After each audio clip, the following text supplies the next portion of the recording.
সুপ্রিয় দর্শক শ্রোতা সবাইকে স্বাগত জানাচ্ছি। ঠিক এখন মধ্যরাত, ঠিক প্রায় একটার কাছাকাছি আমরা সাদুল্লাপুর থেকে এই গাইবান্ধার উদ্দেশ্যে আসতেছিলাম এবং আসার পথে একটা অটোতে আমরা আসতেছিলাম। এখন রাস্তায় কাজ চলছে, হয়তো ট্রেনের কাজ চলছে এটা, কিন্তু কথা হলো যে এই মধ্যরাতে এসেও আমরা যে পরিস্থিতি এখানে দেখলাম, এখানে কোনো ধরনের সেফটির কোনো ব্যবস্থা নেই। অর্থাৎ রোডে যে গাড়ি ঘোড়া আসছে এখানে কোনো লাইট নেই, দেখা যাচ্ছে না যে এখানে গর্ত আছে না কি আছে।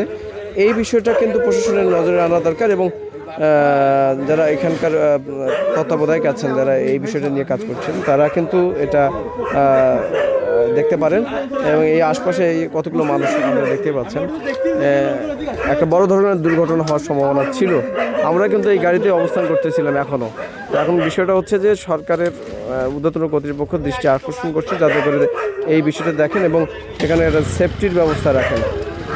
যদি সেফটি করা যায় তাহলে অবশ্যই দুর্ঘটনা থেকে এড়িয়ে থাকা যাবে বলে আমি মনে করি।